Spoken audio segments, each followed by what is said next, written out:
Hey, everybody, welcome to the Dream Big podcast. I hope this is a safe place for you to come. We talk about matters of faith. We talk about what your hopes are in. We talk about what's holding you back. What are you dreaming about? What are you deferring? And just trying to kind of call that out.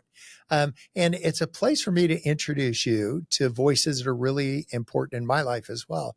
And we have Carey Nieuwhof with us today. And Carey, thank you so much for being on the Dream Big podcast. Bob, it's a delight. Are you kidding me? Yeah, this is a dream. I'm just glad that we're like in the same We get to hang out. Yeah. You bet. You have been a pastor, a podcaster, a author, a speaker. Like there's so many different things. Can you give us just kind of an overview for people that haven't met you before? Like who you are and what you're about. You're a lawyer? Yeah. We have that in common. So there are the things you think you're going to do with your life, and then there's what God does with your life, right? Which is two different things. So from the time I was a little kid, I wanted to be a lawyer and kind of pursued that dream, had a few left and right turns, went into radio, walked into a local radio station when I was 16 and said, I want to be on the radio. And they put me on the radio, which was fun. Oh, man. Yeah. It was back in the day, and then did a little bit of journalism, but went to university, went to law school in the middle of law school. All up in Canada. Yeah. Went to law school, and between first and second year law felt a call into ministry. So I had grown up in the church. I was like, what is this? So discerned it for a few years, finished law, went into seminary, thought, I don't have any gifts for ministry, not a chaplain pastoral type. I'm kind of a leader, Enneagram 8, who on a good day can be decent, on a bad day, watch it. I'm like, what do I do? And halfway through seminary, found these 3 little churches an hour north of Toronto, and went there when I was 30 years old to be their student pastor. I wasn't doing the students. I was doing the whole church, which was 6 people at one of the churches. All at the same time. All at the same time. It was amazing, Bob. We almost have more in cast and crew here in the podcast. There were 3 churches. Another had 14. Another had 23, I think was the average attendance. And we're still there 28 years later.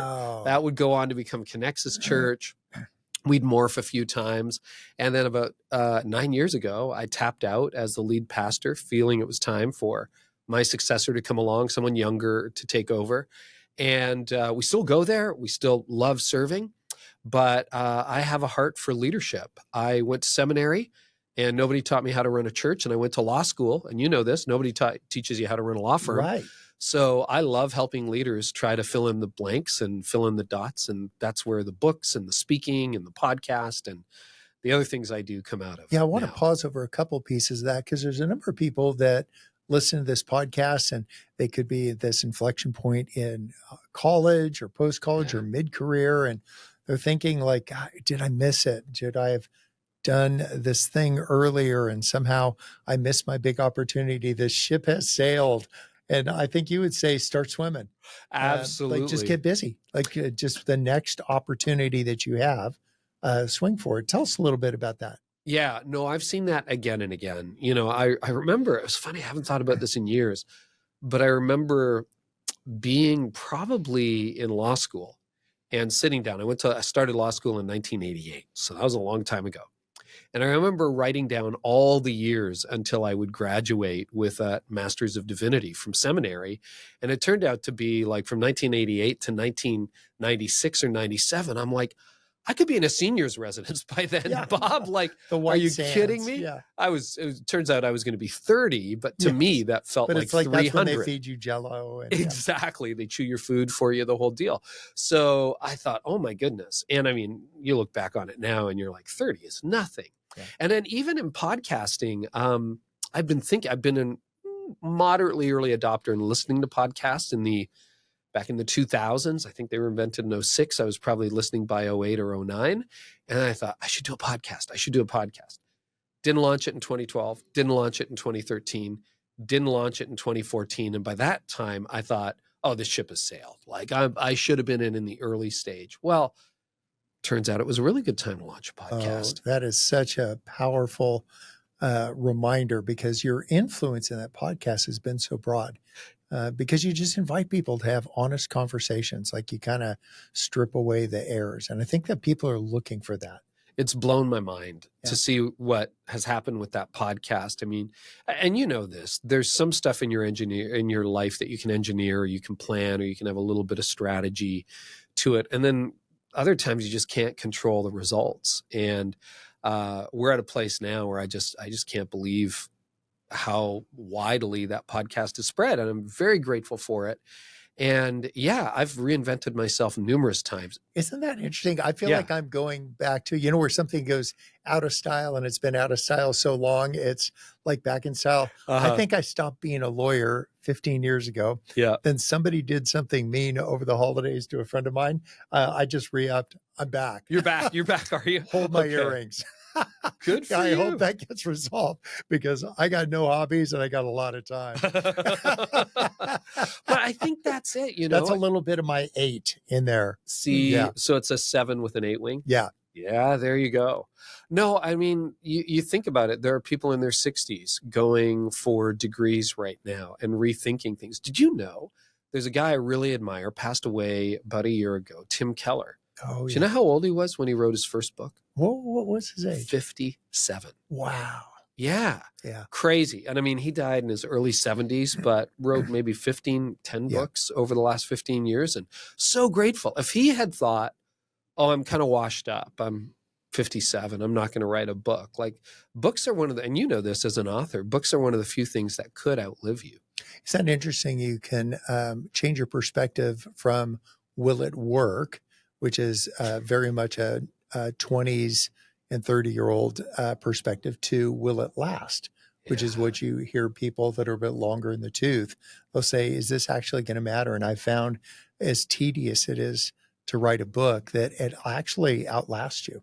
I'm going to be in a jar, and then leaning up against the jar are going to be all these books. I'm actually shooting for an hourglass.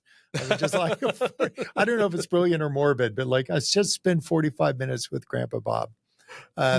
What I want to do is talk about, for some people that listen to this podcast, faith guides their steps. Others are kind of entertained, sometimes bemused by faith. But the role of optimism in our outlook, there's one version of this that is not authentic. It's not for real. It's just very yippy skippy, and it feels contrived. It feels very saccharine. But then there's another view of optimism, to just say, not be distracted. Sure, there's some problems and important things that require serious people to take serious positions on, but everything isn't Gettysburg. Everything doesn't need to be this big, that's it. I'm drawing this line. How have you seen people navigate that well? And how have you seen people navigate that poorly, not by name, but in their response to just kind of we're going to walk into a season where tensions will be higher than normal. And so how have you seen people navigate that really well? I think we live in a cynical age. And it seems like with the proliferation of social media over the last 20 years, cynicism, I mean, I've thought a lot about this because it's been a personal journey for me as well. I was born, I think, an optimist. I just always see the glass half full, young in your 20s, idealist. I'm going to law school, going to argue in front of the Supreme Court. Well, I got derailed in that, ended up in ministry leading a church. But, okay, this thing can grow and we can do it. And yeah. And then I hit 40 and I had a period of burnout. And I went from profound optimist to almost no optimism left in the tank. And what did that feel like for you? Just so somebody listening, they go, you are experiencing burnout if, because you're dragging yourself out of the bed in the morning and you're like that skip is out of your step. Yeah, there are multiple levels to burnout. I had a pretty severe case, to the point where I had burnt the candle at both ends for a number of years. Our church, by the grace of God, was growing very rapidly. Anybody who's ever scaled anything kind of knows, okay, hang on, fasten your seatbelts. And my answer to having more people month after month, year after year, was I'm just going to work more hours. that doesn't have a shelf life, Bob. It's that startup mentality. Sleep under the table. We're going to do that. We're going to do this. Yeah. And people had warned me for years that I was going to burn out. And I did not have the humility to listen. And so I didn't declare a finish line. So my body did. And it was literally like in a day, you wake up, you're on top of the world one day. Next day you wake up, you're like, I feel awful. Yeah. And the awful continued. And I'm like, well, I'm going to shake this. Like I lost my passion. I lost my joy. I lost my hope. And, I'm leading a church. Like I'm supposed to believe this stuff. So I didn't academically stop believing, but I stopped feeling it. And my emotions were out of whack. I have a beautiful wife, Tony. Oh, she is. 2 amazing sons. And they were younger at the time, like still, I think in elementary school. And I knew they were important, but I couldn't feel that they were important. Things either didn't bother me. Oh, did you hear Bob and Sweet Maria just left the church? Oh, well, let them go. Like very cynical. Or they really upset me, How come this microphone isn't an inch closer? Yeah. My emotions were way out of whack. Is that interesting? A telltale sign can be a disproportionate response to something that happened. Like you were responding with a 10 and that was a 2. Exactly. Yeah. The garbage man didn't come today. The trash didn't get taken or out. You're meeting a 10 kind of thing with a 1 or 2 kind of response. It's exactly. And I felt dead inside. So that lasted, I took 3 weeks off. It got worse, not better. And it lasted about 4 months before I saw a flicker of hope. Now I had a great therapist, counselor that I was working with. I had an amazing community of people rally around me and a fantastic wife. And the hope came back like flicker by flicker. So within 6 months to a year, I was maybe back to 70%. I could get out of bed, but there was something missing. And I went through 3 to 5 years of reconstructing my life. First of all, if you've ever burned out and you felt that way, it was so terrible. And I'm like, whatever it takes, I don't want to ever go back there. Yeah. I don't want to do that again. That was miserable. And the second thing is, I didn't want to live with a dead heart. I was an optimist. Now I'm cynical about everything. And I think, if you mentioned signs, here's one. You have the team you start with. You've built companies and firms and so on. Team you start with, and then, you have a partner and it didn't work out. And then you're in round 2, but this will be the one, right? This will be the one that's going to work out, Bob. And then round 2 doesn't work out. And then you're sitting there in round 4 doing the interviews going, I wonder when she's going to leave. Oh, yeah. Yeah. Because you have set up this rule and it doesn't need to be true, but it could be a reflection of a lived experience that people are going to leave.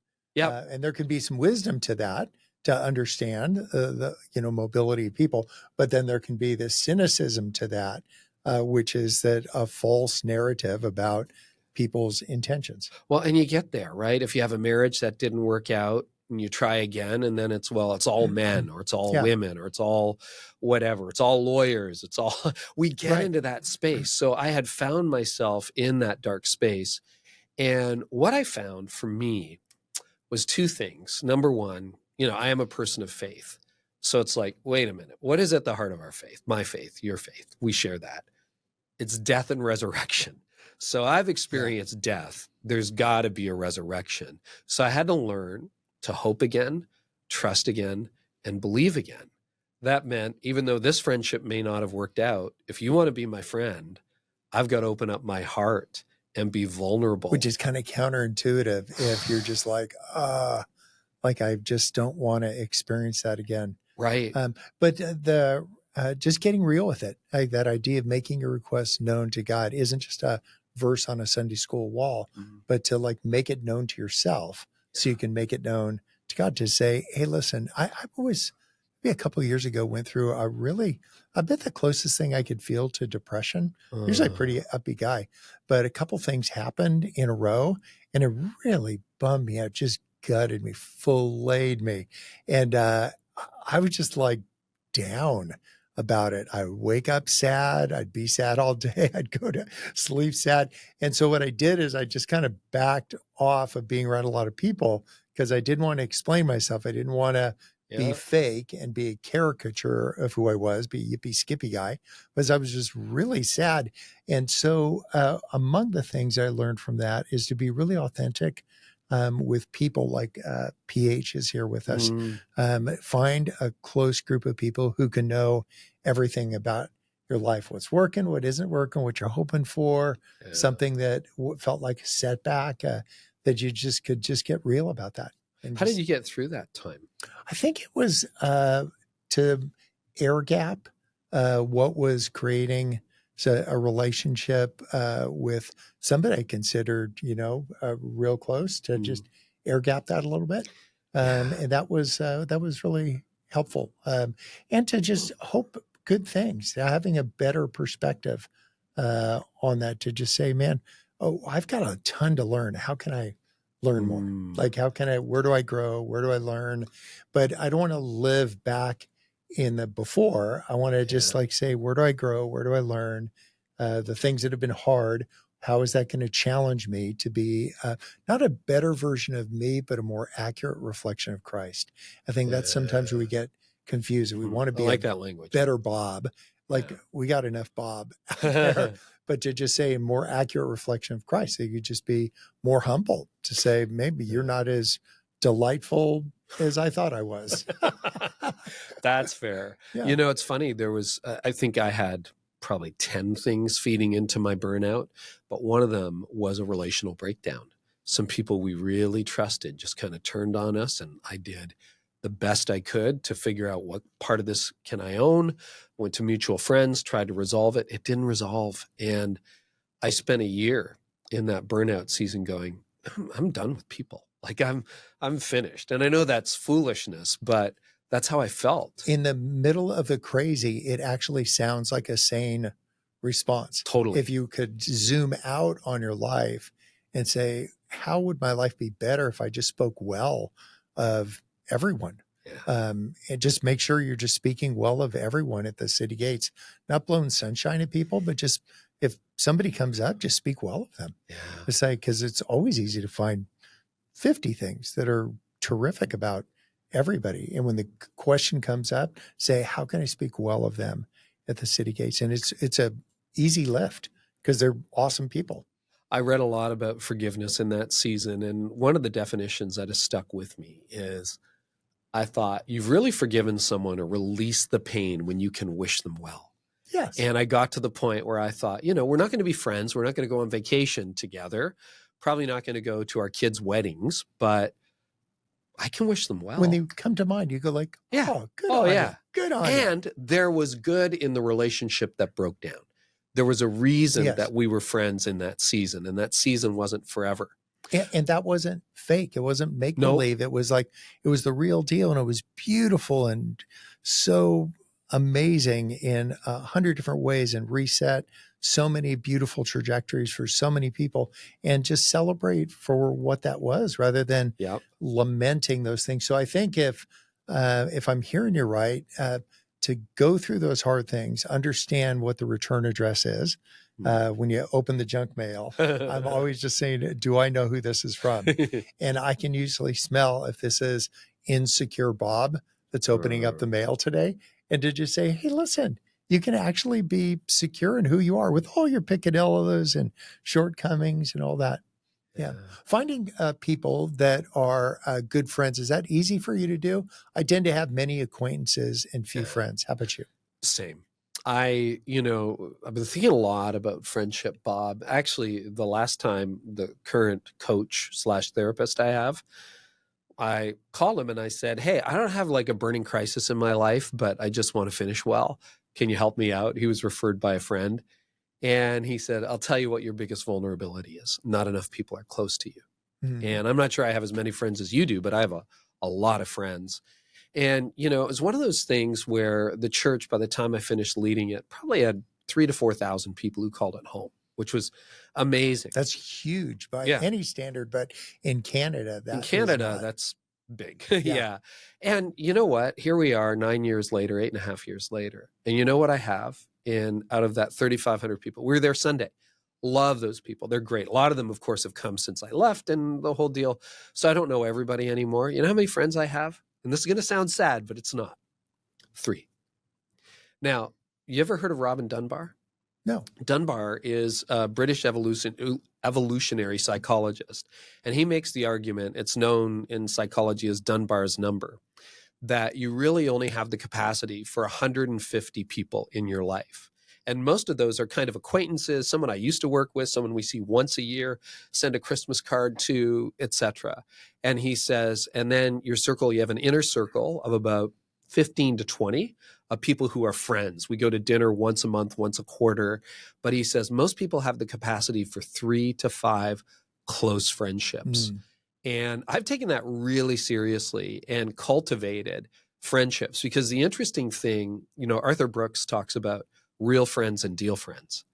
And he says, your deal friends are all the people who are like, well, I could get on Bob's podcast, or he could get on mine, or, he'll endorse my book, or, all those deal friends. And in the midst of all that are some real friends. But the thing I love about my 3 real friends, we have lots and lots of people we're friendly with at the church. Yeah. But the 3 people who are at our house on a regular basis, we're out to dinner, we're out on the boat, we're out skiing with them, that kind of stuff. I'm useless to them now because I'm not their pastor. Yes. And they can't do anything for me. They're not in the work that I do. There's nothing on the other side of the equal sign. We're just friends. We're just friends, and we enjoy each other's company, and we're good for each other relationally. And you know what? I consider that a win, because Dunbar says you can't have more than 5 of them. I think about shared experiences and the power of that to be intentional going forward, and maybe not just happening upon those, but to just say, hey, listen, let me make sure I'm doing as much as I can to be intentional about having shared experience with whoever it is. There's a guy up the hill, Rick, who's just a boss. I love that guy. Yeah, but he's one of those guys that we don't get to see each other because somehow we're just in different loops. Every time I see him, I think, I got to get together with him more. So there's one familiar loop where you say, I've got to see you more often. And the second one to say, what are you doing next Friday? And so to move from just agreeing, wouldn't that be a swell thing, to action, to just say, like, I'm going to do this. And it doesn't mean that everything needs to be a bromance, but it means that you can have at least a couple intentional pursuits of friendships to say, let's go a little bit deeper. Let's talk about what is it really like to be you right now? Like, what does it feel like? Wow. If you ask me, what's it feel like to be me right now?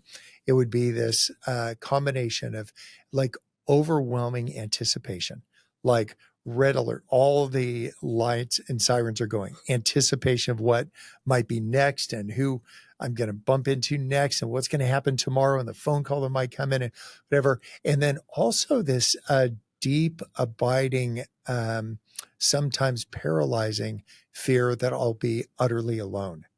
Isn't that interesting that you could be those two, like in the one hand that you're just like with so much anticipation, and then this fear that you'd be, oh my gosh, I could be all alone. I know Sweet Marie isn't going anywhere. That was our deal. If she ever leaves me, she has to take me with her. But to think that you could have friendships that you lose, or colleagues that you lose, or my dad lives next door. He's turning 96. And like it just like that thing, if the trash doesn't go out at about the time that I think it ought to go, about there's that thing. So 100% anticipation, like, let's go do this thing. And an equal percentage of, oh my gosh, everyone's going to leave.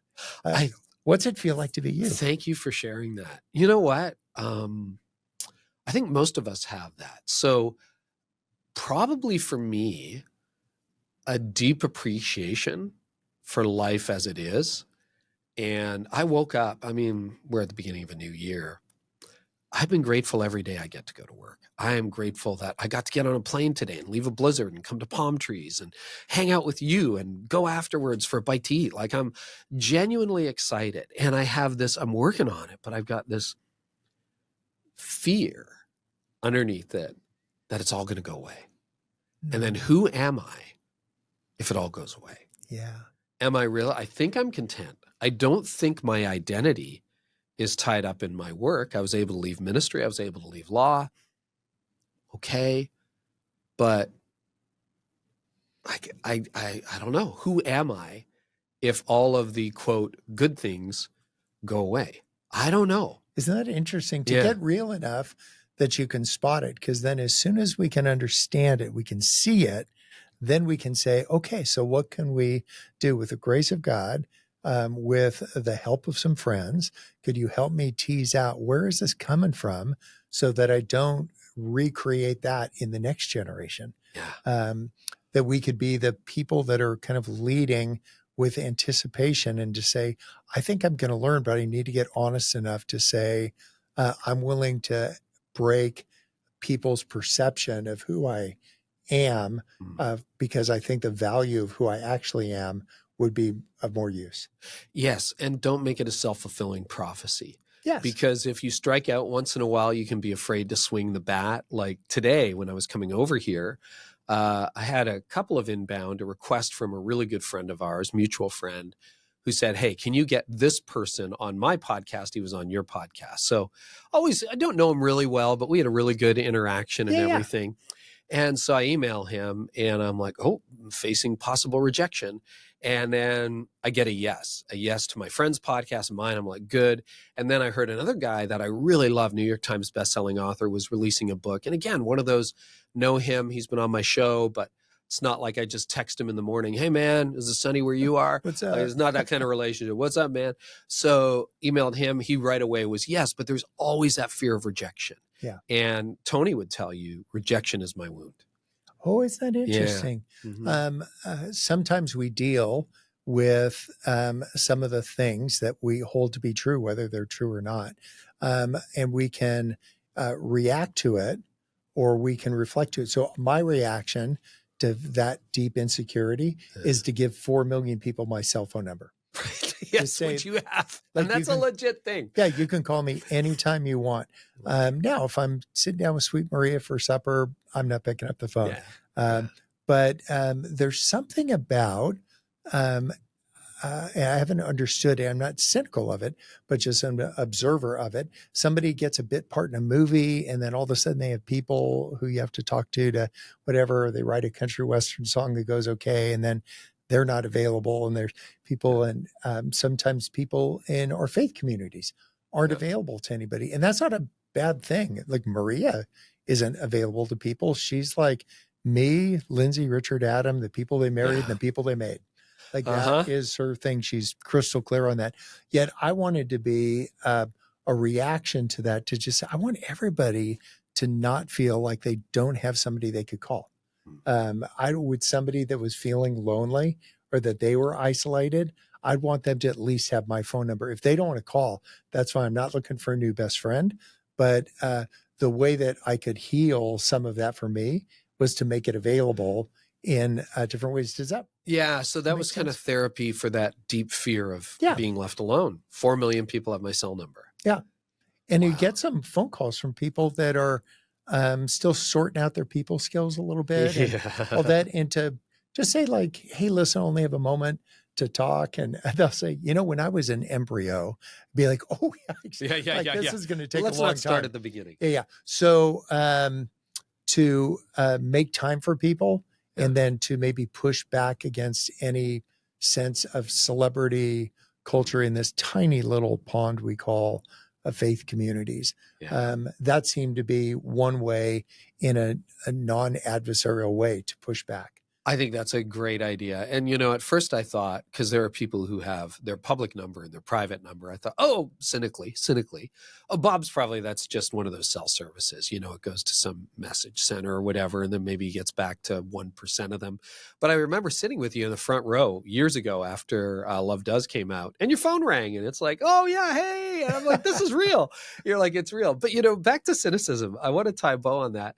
Because it's hope again, trust again, believe again. That was key for me. It's like, I'm going to put my heart back in it. And I think when I started traction in your life, because I would say I'm an optimist. I have my eyes a little more open than I did maybe in my 30s, but I'm an optimist again. And I need optimism. Bob, if we're just going to read the headlines, like let's just all jump into a lake or something like that. Like it's terrible.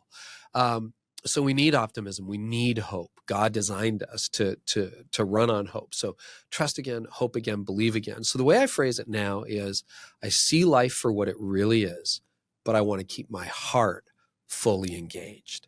So there will be somebody who says, no, I'm not going to do that. There will be a friend who disappoints me. That'll happen, but that's okay. That happens. We'll put a little air gap, as you said, between that. And I'm going to go on. I'm going to hope again, trust again, believe again. And then the other little hack, I don't know whether to call it a hack or not, that I found so helpful is I decided, because I thought, okay, fast forward a few decades, I'm 80.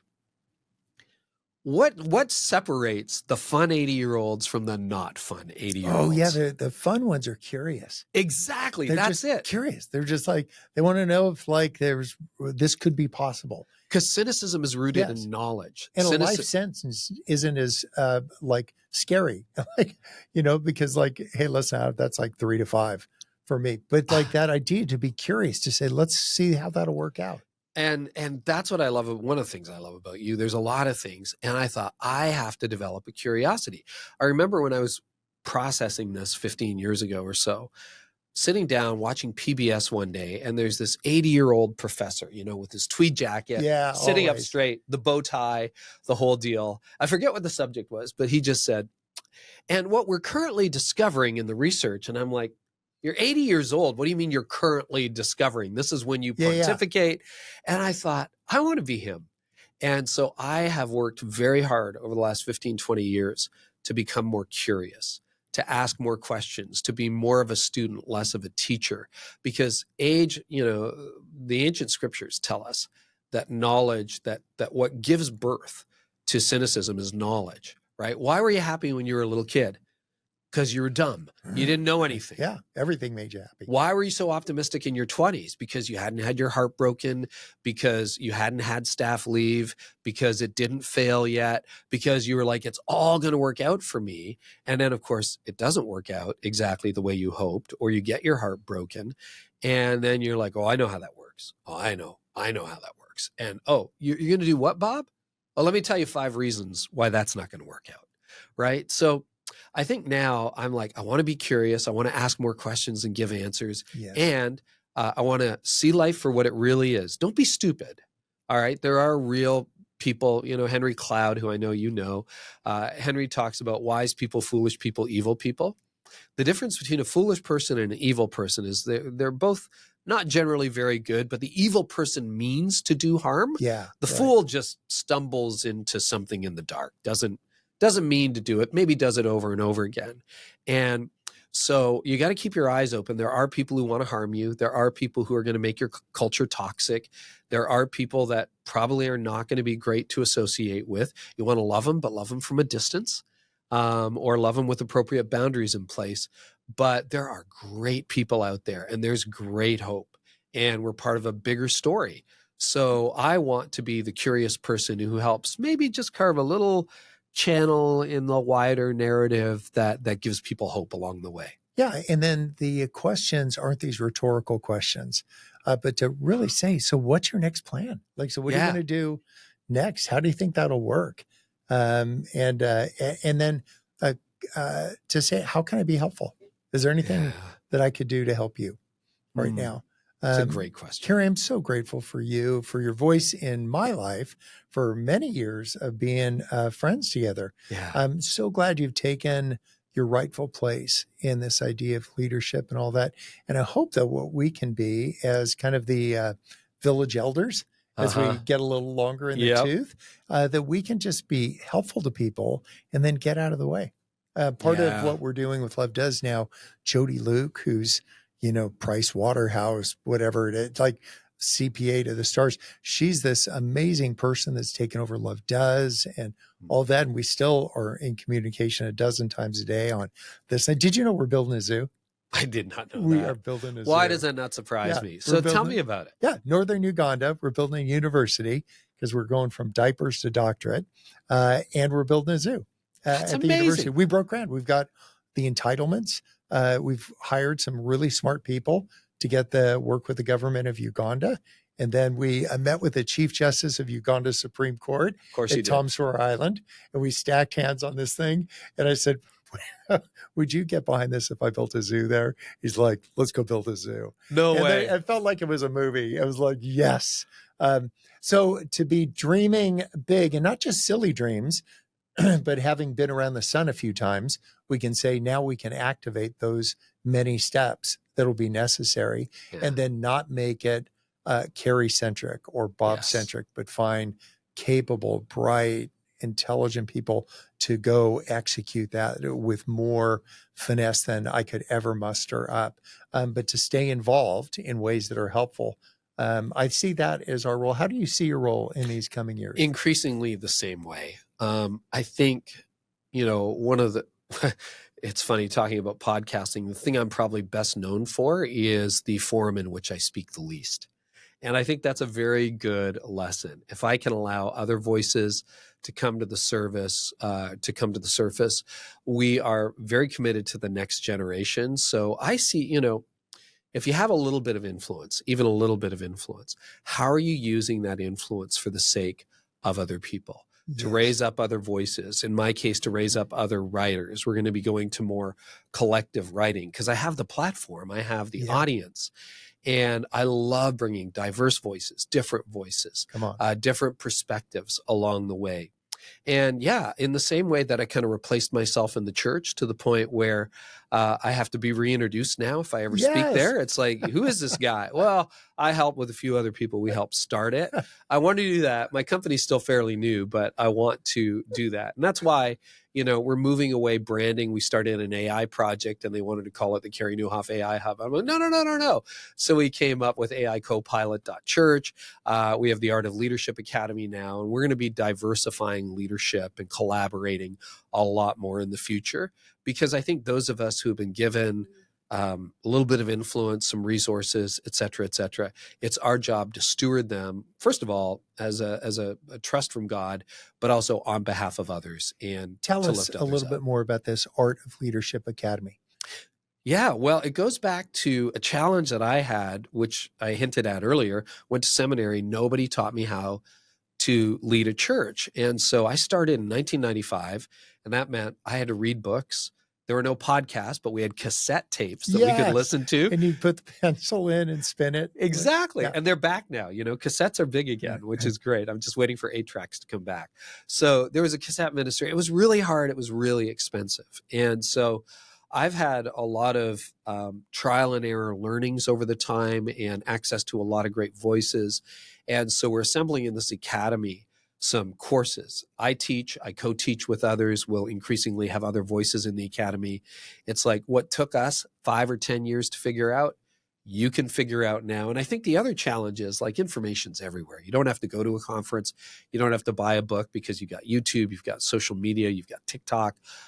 But the challenge is, where's the good stuff? Yeah. Like, there's so much now we don't know. So we try to curate the very best in leadership for church leaders.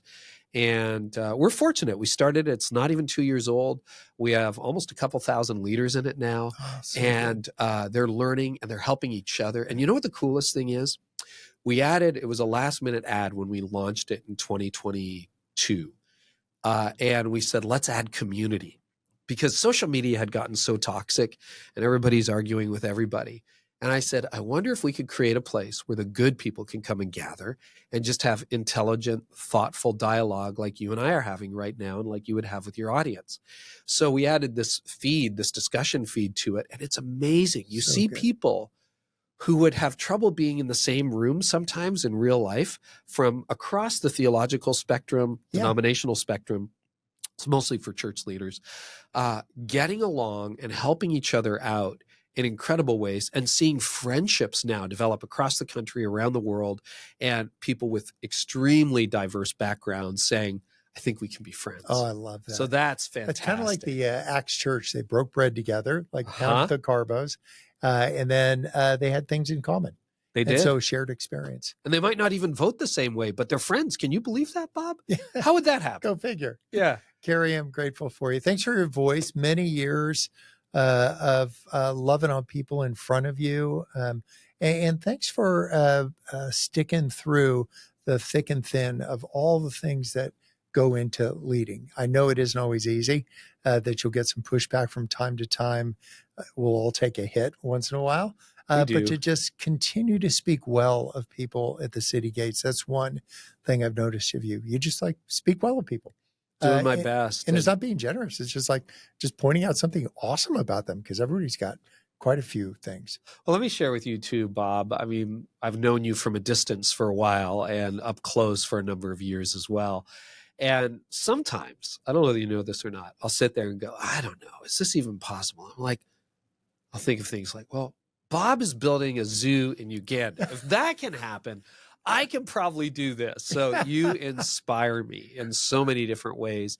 And I think about the way that you are so generous with people. I still have in my collection some handwritten notes you would just send me over the years, just randomly out of the blue, the balloon stationery. Yeah. Hey, Carey, you're making a big difference with leaders. Thank you so much. No reason, no day. It's not my birthday. It's not anything. You're just doing it. And thank you for that. And I know that you have touched millions of people in a similar way. So thank you so much. Well, you guys, you've been listening to the Dream Big podcast. I hope there's something that Carey said that pinged you. And I don't want you to just agree with him. The disciples never were asked to agree with Jesus. They said, just go and do this. Like if it resonates with you. The crazy part about your faith, God doesn't need your help. I ask him every day, what can I do for you? He's like, not a thing. But what I want you to do is activate your faith. If faith guides your steps, go do something about it. Do something that's like scary and out there in the hopes that you'll see yourself grow. If there's somebody that you got a little sideways with, just be nice to them, speak well of them, find a path forward, do a little reflection to say, hey, what's the part that I did that provoked that? And I think that's where all the good stuff happens. Well, God bless you guys. We'll see you next week.